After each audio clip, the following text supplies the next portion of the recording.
Bay or sorrel? Bay. I like my Th- ponies. I will announce here. I when I started this question, I thought it would be 50-50, just an icebreaker throwaway.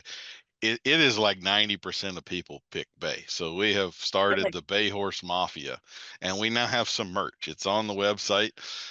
We got a logo for it and everything. So we've got t-shirts, long sleeve t-shirts, hoodies, blankets. There's a notebook. This is journaling you can't refuse, I think, something like that. So if you're in the Bay Horse Mafia, we got some stuff for you there. I do have a caveat. Okay.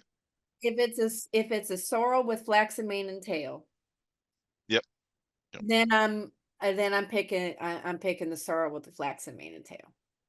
I gotta See, I'm think. more of a sorrel. Bay is one of my least favorites, so I'm out on the cool You're out. kids club You're there. in the But minority, yeah. uh-huh. But I don't think there's anything prettier than a sorrel horse with a flaxen mane and tail. I'm I'm there with you. Yep. Um, what is the most important quality of a horseman or horsewoman?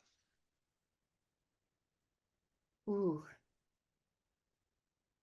You could pick two or three. I hate the pick your one thing out of all of the options in the world kind of question. So Yeah, I have a couple. I think, being 100% to be present and observant and to listen.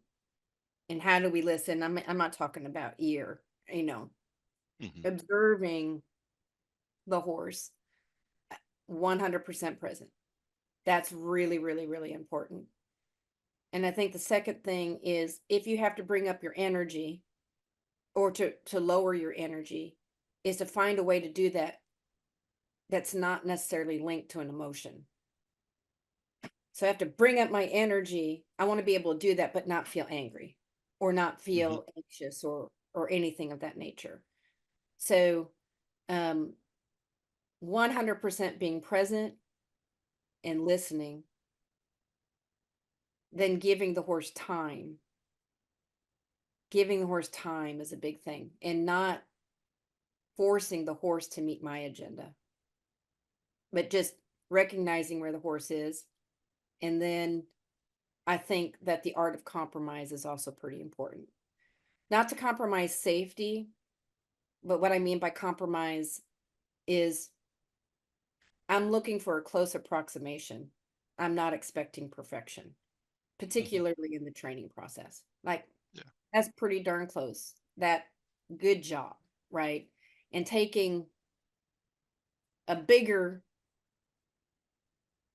exercise, let's say, or let's say you're teaching a movement like shoulder in, not starting off with, well, I think today I'm going to teach shoulder in, but being able to take that exercise and break it down to its smallest pieces and chunking it down, chunking it down, chunking it down, saying, well, what are all the pieces need to happen for this horse to be able to perform this movement? And just start there. Can the horse even just shift the weight to the outside legs without falling through its joints? Right? Can the horse just shift the weight? Right? Can the horse yield that weight without taking the step? Just little tiny things like this mean a lot for a horse. And then bringing all those small pieces together, and then over time, the bigger exercise just kind of like starts to fall into your lap. So you just don't hmm start with the big exercise. So I Yeah. think those three things are pretty important to how I see my relationship with working with horses. It doesn't mean that there aren't a thousand other things that are just as important or more important, but those are things come to my foremind. Okay. How about you? So I like the awareness, and I find one of the biggest weaknesses out there, common weaknesses, is not reading or understanding body language. I'm really, really big on that. I also think I've been playing for years with a way to design a course or something to teach that and to break it down. It's just such a massive subject that Yes. I haven't, and I've already tackled some massive subjects. I don't know how many more of those I've got in me, but it's a huge weakness. I mean, it just um I think there's a lot of dogma associated with a lot of that.